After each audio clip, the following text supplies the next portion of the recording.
Hi, everyone. Welcome to a new episode of the Anywhere Uni podcast. Tonight, I'm with Barbara from Bocconi University in Milan. Barbara has been working with Bocconi for many, many years. And so she has lots of experience and knowledge and expertise on Bocconi, and especially with international students, because she's part of the international recruitment team. Hi, Barbara. How are you doing? Thank you. Hello, everyone. Thank you, Alban. I'm doing well. Hope you same, guys, and you, Alban. Thank you. All right. So Bocconi is a very popular destination, and I've been working in this field for 13 years now, and every year I see the interest increasing. So how is it that Bocconi is that one university in Italy that everyone knows all around the globe? Why is that university so different, special, and renowned? So I have to tell you, as you said, I have a long experience working for Bocconi because I started in 1999. And I have to admit that Bocconi was a truly Italian university without international students, only with exchange students so seems that Bocconi was international, to be honest. And during the years, so I saw the process of internationalization of the university, to be honest. So we start out our recruitment around Europe only. Now I can tell that we have a lot of international students coming from different parts of the world. So it's 46% now the number I can share with you. I think just to tell you that what makes us so special, Bocconi, is the commitment that all the employee, all the staff, professor put it in the past, of course, to become international, because we really want to have a very different nationality on campus, of course, and of course having and offering different programs taught entirely in English. So I think that Bocconi now it's international, in particular thanks to people who are still working on Bocconi, which is the first thing I would like to share with you, and also thanks to our students, because every time they go back home, for example, they spread the voice about the university. Whatever topic we can say, we can talk about it, but again, people can make the difference a lot. Yes, all the students I know that study there are quite happy in Milan, quite happy in Bocconi. And as you said, I think Bocconi was a pioneer in Italy and even in Europe to start, offering these English-speaking program. Was Bocconi already a well-established institution in Italy? Was it a long-standing institution? Yes, so we were founded in 1902. And we were the first university in Italy who signed the agreement in terms of exchange programs in 1974 with a French institution that you know for sure, which is called ESSEC. And then, for example, we also launched the first program taught entirely in English in 2001. So as you can see, I told you I worked there starting from the beginning. So I'm really proud of this. I used to say I'm part of the wall sometimes because I know all the secret and I don't want to keep the secret with all of you, whatever questions you have for me. And so sometimes students and families see Bocconi just as a business school. Was it just a business school originally? And what is it now? What kind of programs do you offer? That's absolutely correct. Bocconi is a business school because I'm representing the university. So we need to be precise when we talk about the word about business school, because business school at Bocconi means SDA Bocconi, program related to postgraduate master level. So Bocconi University is a business school. Yes, we offer business, but not only. So we specialize during the year also in political science, global law, so that's why we have also a new program in global law launched last year. And then now also STEM area. So we offer Bachelor of Computer Science. So we combine what does it mean to study business with the new subjects like machine learning, for example, when we talk about computer science.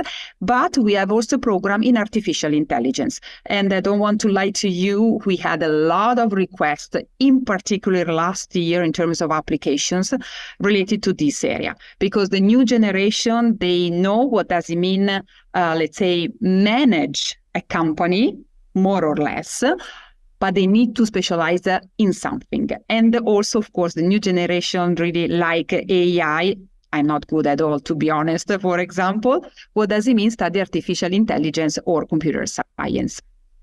All right, so it seems to be like it's a university that has been evolving and adapting to, the needs of companies and the needs of the real world of work, and that's probably also an element that brought. That's absolutely true, Alban. Because if I can share also with you, let's say that Bocconi is not opening a program, a bachelor program, if it's not requested by companies. Okay, Bocconi has a very international network with a lot of companies related to the field we are used to teach our students. So very well connected. Absolutely, you are correct.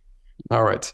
And so what type of students would be a good fit for Bocconi? Do they have to have that kind of entrepreneurial mindset, or do they have to have, even if they're interested maybe more in social sciences or AI or law, are they all going through kind of a business school experience a little bit as well? Like what kind of profiles are happy? Let me tell you, if I can share with you two answers to you. Yeah.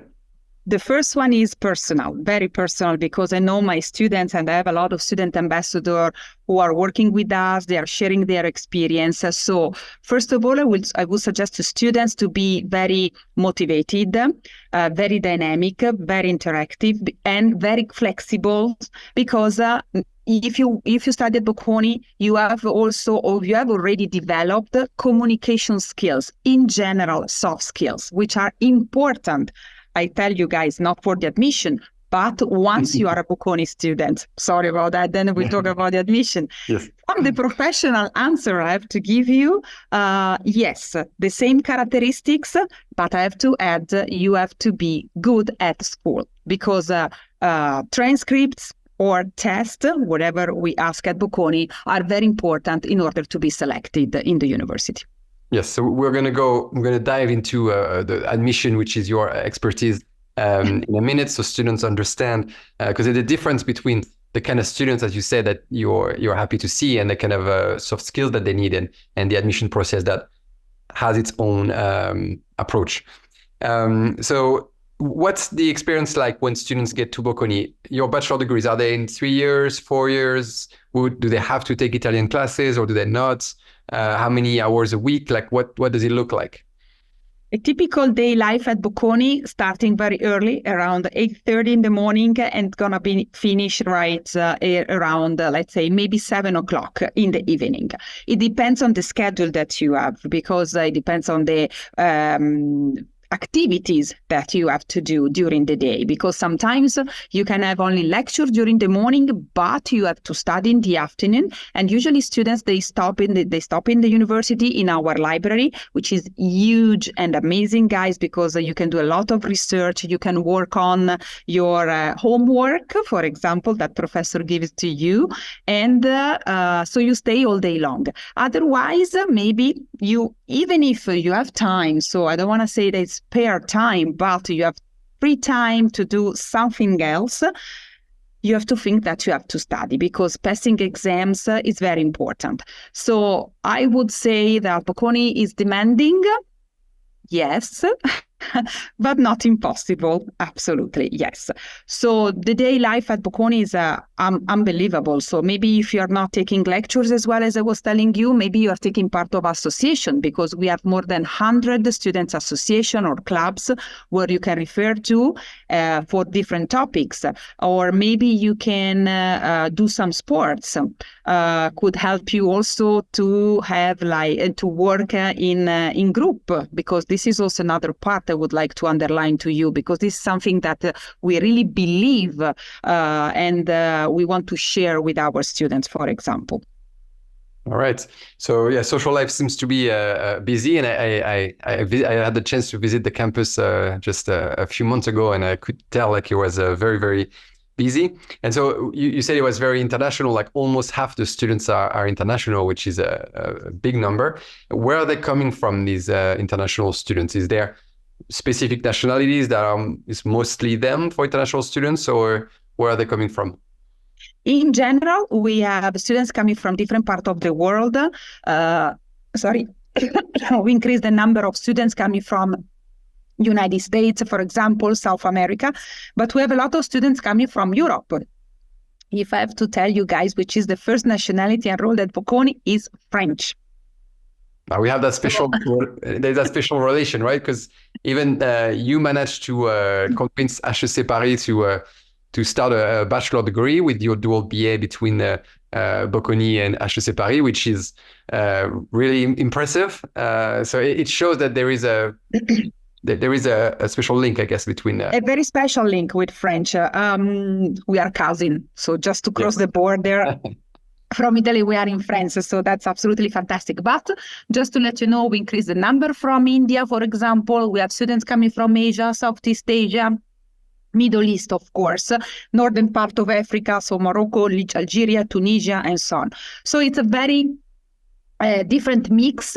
And we also now working on the specific project, which is called inclusion and diversity, where we try to attract students also coming from Africa that usually are going to, US or UK because they are English mother tongue and they have very fantastic universities. Okay, so you don't need to speak a word of Italian to join Bocconi? No, at all, because we teach you Italian. I mean, we're starting from the basics. Of course, if you know a little bit of Italian, it's helping you to survive, as I used to say, in Milan. But thinking that you are in Milan, and Milan is a cosmopolitan city right now, it's very international. So everybody speaks English, of course. So if you go to the supermarket, if you go to buy some furniture, or if you go to the bank, if you go wherever you want, you can speak your language. Because sometimes you will find people are speaking maybe Chinese or Arabic or of course, English, but if you don't speak Italian, trust me, it's not a big problem. Absolutely not. We will teach you. Good to know. And so how does it work for housing for international students? Do you have student housing? How does it work for first-year students joining Bocconi? We have a capacity of 2,000 places at the moment with 7 dorms. All the dorms are around the university. Bocconi is a urban campus, guys. We are pretty close to the city center. So we are not small, but we are not so big. And thanks to this capacity we are able to host a lot of students in general, because of course we are hosting international students, which have the priority, but also Italian students that are coming from the south of Italy, for example, okay? Then I have a news for you, because Bocconi seems gonna buy, so finger crossed, more dorms after the Winter Olympics. Milano Cortina 2026. So by 2026, we're going to have more dorms, which means more capacity to host more international and of course Italian students. And so at the moment, how does it work? Is it first come, first serve based on when you secure your spot? The earlier you do, the higher chance you have to get a dorm? Yes, that's absolutely correct. The first come, first served. First, you are admitted, and immediately after, you fill in the application for housing and also funding for scholarships, and we assign you the dorms. Of course, again, first come, first served. All right, perfect. That's very clear. So let's talk about tuition fee and scholarship, as you just mentioned, scholarship. So how does it work? Is the tuition fee structure based on where you come from, if you're European or non-European? Are there scholarships? Does it look like? No, it's like, we are increasing the tuition fees. So the cost will be 70,000 euro per year maximum, but we have 4 different income brackets. So it depends on 17,000. 17. But we have 4 different income brackets. So it depends on the family income going down, not of course going up. Okay. So technically speaking, you have to refer to our tuitions office. You have to provide them, your parents have to provide them the documents required, okay? And then they will tell you how much you're going to pay for the first year, and usually is the same during the second and the third year because it's 3 years bachelor programs. When we talk about scholarship, so again, there is a news because we change the scholarship, which means we don't have any more merit awards.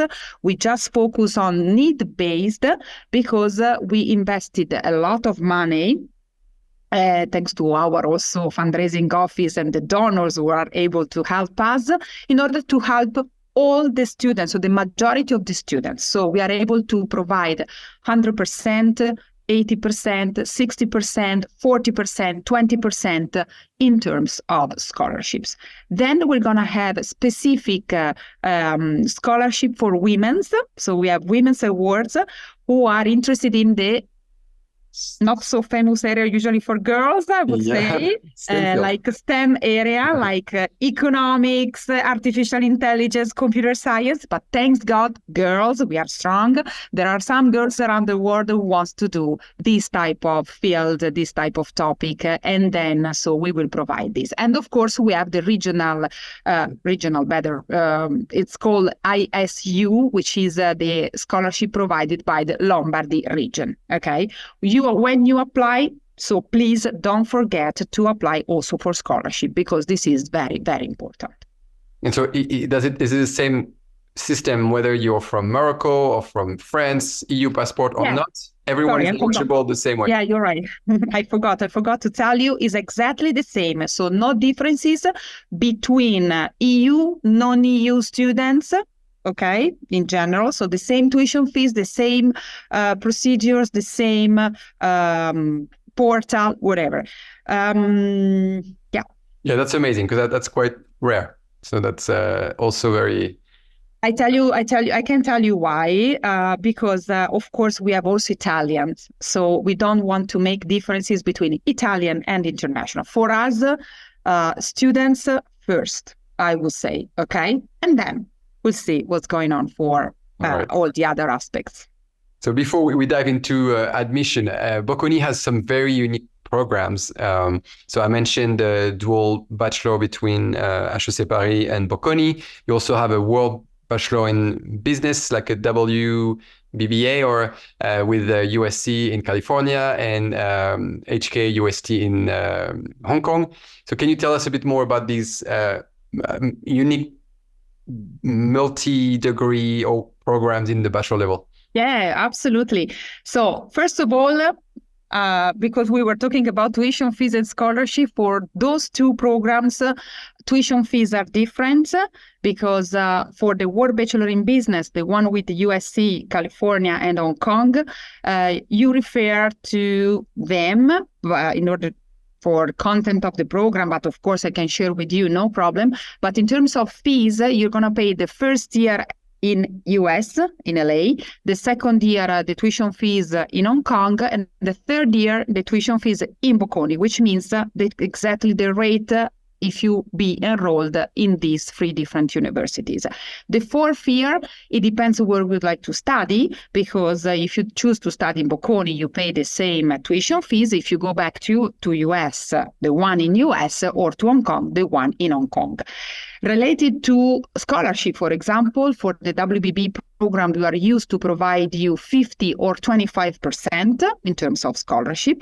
And housing, you can check on the website, for example. Usually you stay in the dorm in LA or in Hong Kong, but when you are in Milano, usually students, they prefer to stay or to rent an apartment because, of course, it's already the third year at the university, and so they don't want to stay in the dorm. But you never know. Of course, we have places also at Bocconi for these only 50 students, because this is very small group of students. Mm. Yeah. Regarding political science with HEC Paris, it's again different tuition fees. So you're going to pay tuition fees for Bocconi and tuition fees for HEC. Everything is published now on the website, guys, so you will find all the information very detailed.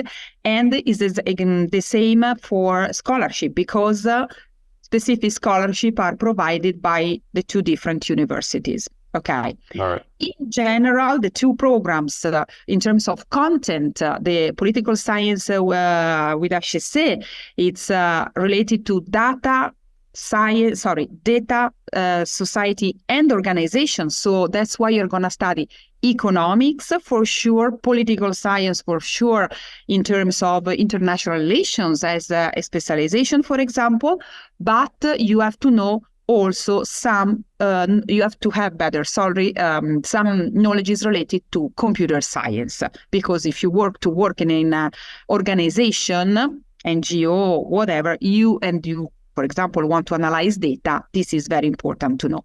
Different for the World Bachelor in Business, because we teach you how to do business in 3 different cities, 3 different countries. Yeah, so that's good point to raise, because sometimes students, they have to look, right? The double bachelor with HEC is not your regular bachelor in business, so you have to make sure that the program suits your interest. All right, perfect. And it's a double degree. Yes. Yes. Thank you. Well, you said DD, so it's double degree, 100% recognized from the Italian Ministry of Education and the French one, of course. All right. One last question before we talk about admission. Do students have to do internships? Do they have to do exchanges with other universities? Is it just an option, but it's not mandatory? How does it work for this kind of longer experiences within the bachelor period? We have a partnership with more than 280 universities abroad, which means our students, they can do their exchange programs wherever they want in the world: North America, South America, Europe, Africa as well, Asia, Southeast Asia, Australia, and Oceania as well. I'm sorry.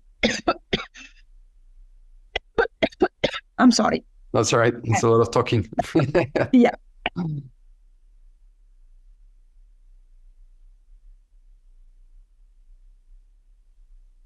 Okay, so I would say that we have this, so you can do your exchange programs in the 3 years, specifically during the 3rd year.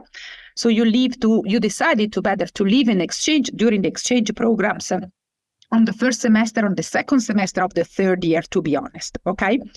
Apart the World Bachelor in Business and political science with HEC, because you are already abroad, so doesn't make sense. Yeah. In terms of connection with the companies, for example, 97% of our students were exactly already employed when they are graduated. 86% of them have already a job 1 year before they will be graduated. Wow. So these percentages are referring to the master program. But why? Because students who do the bachelor programs at Bocconi, they prefer to continue with the master in Bocconi or, of course, somewhere else. So they are not getting to the job market. If I have to tell you, the percentage of students who are getting to the job market after the bachelor is a little bit lower. It's about like 50%, 55%.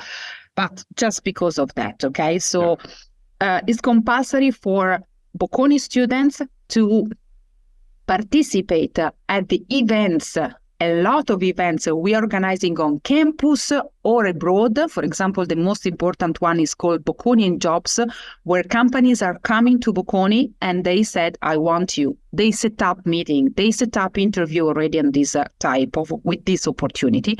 And students, they started the process with interview. So it's super privileged, and that, if I would say, is the most important point I would like to underline to families in general, especially to parents, because of course they invest a lot on the education of their son or daughter. All right. So now that we're very excited about Bocconi, how do we get in? So let's start with the language test.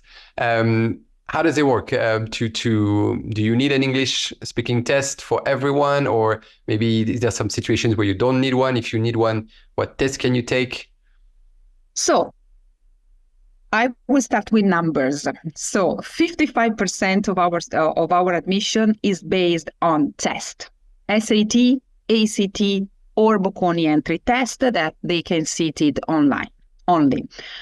45% of the admission is based on transcript. And we ask only second to last and third to last year of the transcript. We are not asking for IB predicted. We are not asking for the final results or the French back, because we want to see the background of the students. Okay, of course, they have to provide us the French back or another type of diploma. Yeah, of course, they need to graduate. But so what you look at when they apply is grade 10, which is second in the French system, and grade 11, which is première in the French system. Only these 2 years. Correct. Exactly.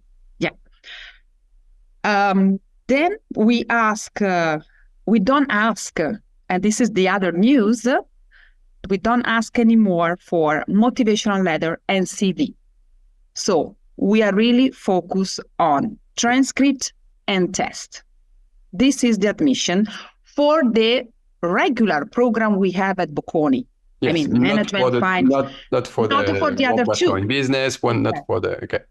No, because for political science with HEC, we ask for transcript, Bocconi test, SAT, but we also still ask for motivational letter, CV, English certificate, and interview.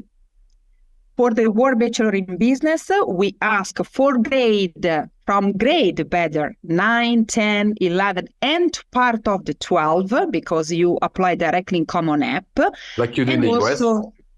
Sorry? Like you do in the US? Exactly, perfect. So reference letters, motivational letters, CV, SAT, English certificate, even if you do, for example, the IB or an American I or A-levels. For French back, of course, also for the regular program, we ask for an English certificate, possibly starting from level B2, TOEFL, IELTS, first certificate, and so on. The list is published on the website. Okay. So if you study in English, like if you do an IB diploma fully in English, or if you study in the US, USA school diploma, you don't need an English language test. For the regular program, no. Only for political science, HEC, and World Bachelor in Business. Okay. And so to apply to the World Bachelor in Business, you can only apply through Common App? Yes. Okay, good. And for the HEC Bocconi Dual Bachelor, you apply through Bocconi or through HEC? Through Bocconi. Directly through Bocconi. There will be 2 committees are evaluating, of course, all the student profiles and all the documents we required, and then we will decide who will take part of this fantastic program. There will be a news, also another one. So today I have a lot of news to share. For those who are interested in global law program, there will be a specific Bocconi test only for those who want to do law, even if they still apply with the economic one test, but indeed they can choose because there is less maths, so just for law, a specific one, or they can sit LSAT. Not LNAT, LSAT? Yes. Okay, which is the Italian law test, no? No, LSAT, to be honest, is the one specifically for graduate admission in US. That's usually for graduate school. That's why I was wondering. Okay. Okay, so the students, so they won't have to take an SAT for global law. Just in case they can, okay? But if they wanted to sit specifically, because, students sometimes, they don't like maths, let's put it in this way. And the SAT forces you to do well in math. Exactly. So if they decided to sit Bocconi test for global law, they can choose it, Bocconi test specifically for law or LSAT. Okay, good. So let's look at numbers or estimation of numbers. What kind of scores are you looking at, whether it's on the transcript or on the SAT or the Bocconi test? Is it harder to get into some programs? Is it easier to get into some program? Is it based on the number of applicants each year?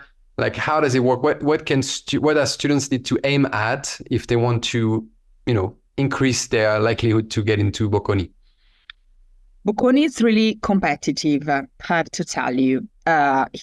Year by year, session by session, to be honest. So yes, it's referring to a number of applications because it's a lot, but in particular, student profile is important. What we have noticed that students are very good at the high school. So the performances at the Bocconi test or SAT or ACT as well are very, very high. So because Bocconi, people was telling me that Bocconi is like a Ivy League of Europe, and I'm really proud and thank you so much. The students make the difference. So if Bocconi is so international, so popular, of course, we did our job and we do our job, of course, but students can make the difference. So the best students are, they really want to apply for Bocconi because they have the right profile in order to study and also be employed in a good company after, as I was sharing with you before. And so in terms of SAT, do they have to be like, is there an average that they kind of have to look at? Like, is it 1,300, 1,400, more? Does it vary a lot? Like, from what kind of score can they think, okay, maybe I have what it takes to try? I have to tell you the truth, the average in the past session was about 1,460, okay? So high. So high, okay? That's the average. Of course, we have admitted students with 1,380, 1,400, but at a certain point we balance, with the transcript, with the results of the transcript, which are very important to us, again. So I would suggest, if I have to suggest you guys, take SAT several times. You can sit Bocconi test 3 times. You choose date and time when to sit it, for example. Apply earlier because 90% of the places are assigned during the early or during the winter session. In total, we have 3 rounds of applications, so early, winter, and spring. So the sooner, the better, okay? So places are given as students apply, and as we progress through the year, it's becoming more and more competitive. Correct. And let me add also, when you apply, you can put maximum up to 4 choices in terms of programs, okay? So if you're not admitting in your first, that of course is your dream, but you are admitting your second or your third, Bocconi gives you the opportunity also to transfer from a program to another one.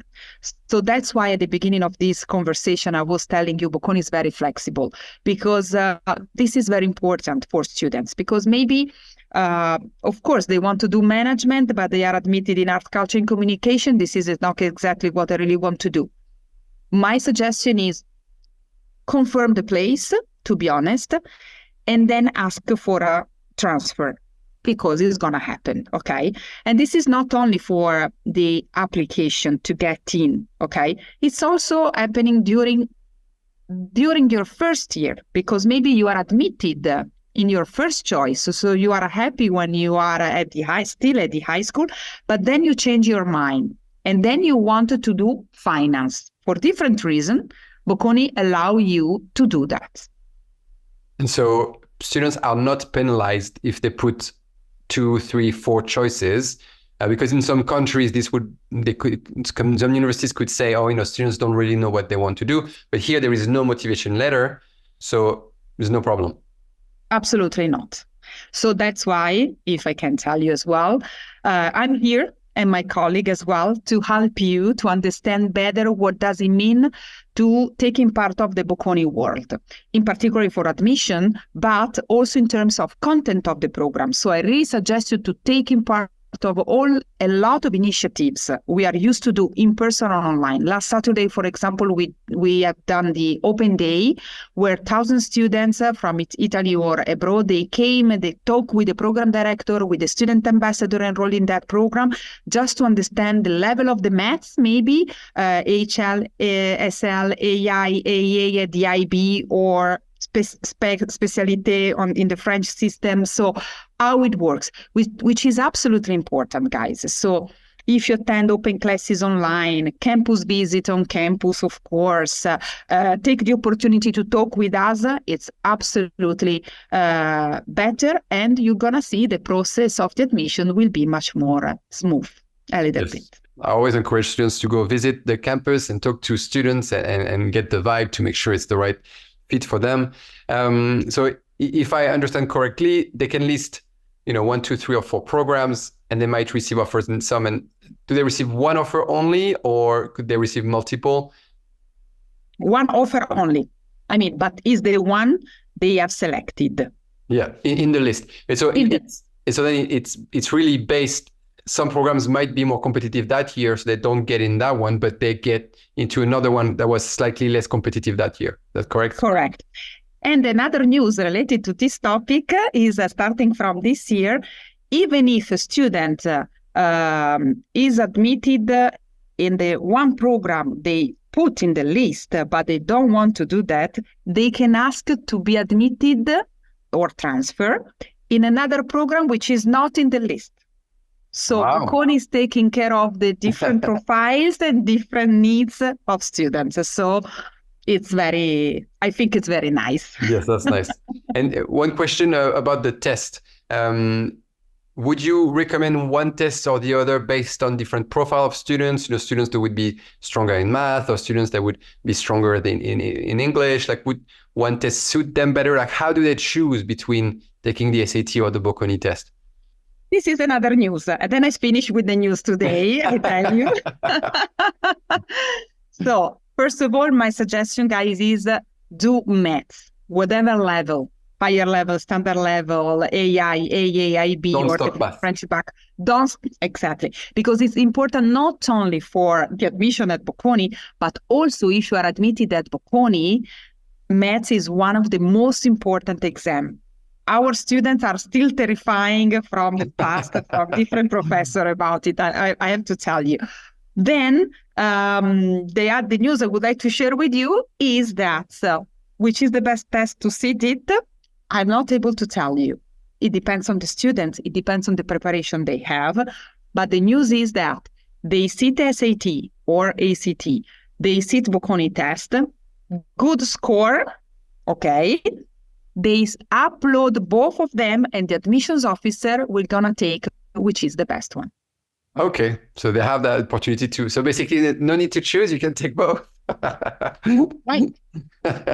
You see how much flexible we are now. That's good. Yeah, scores need to be high, but that's great to see that much flexibility. And what about retention rate in first year? Because we see very big differences between universities. Some universities are not selective, but then in the end of first year, they select, and then a lot of students are not able to continue the program. And some universities are very selective before you get in, but when you're in, 95% of the students will graduate. Like, what are the numbers at Bocconi? 99% of our students who are selected, they will be graduated at all. Yes, so very selective to get in, but then once you're in, and Bocconi will do everything working with you to get you there. Absolutely. That's amazing. Absolutely. All right. Well, that's great. I think we covered a lot of grounds right now. Is there anything else you would want to say, any advice to grade 10, grade 11 students that are considering Bocconi? Any other advice than visiting the campus, looking into the programs, preparing for the test, getting good grades? Anything? And because I'm like, for me, as you notice, Bocconi is a lot of numbers. I said, no, percentages, SAT score, and transcript, and so on. Guys, I would like to tell you, be yourself.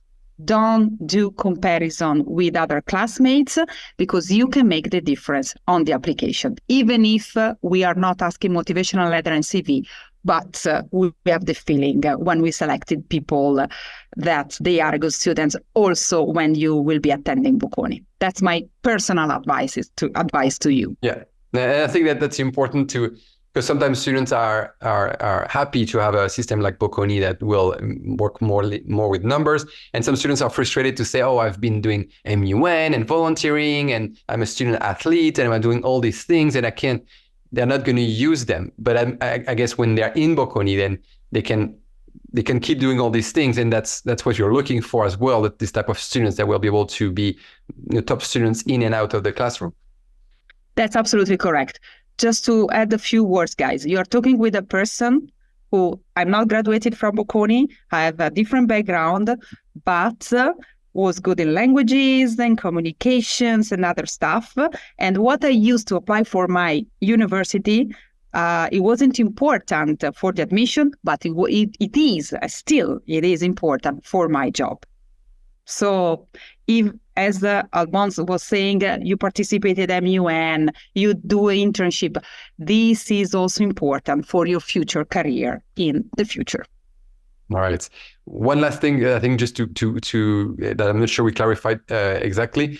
Are programs specifically asking for specific levels of math in high school, or is it just advice to take math as much as you can, but you can still apply without math? But then are you at a disadvantage then? No, absolutely. We don't ask for a specific level of maths. We ask to have quantitative subjects, possibly, yes. Okay, but not a specific one. So if you have a higher level, of course, we are more than happy. Otherwise, should be okay. Yeah, it will just help you with the test to have a good level of math. Absolutely, so absolutely. That's the advice.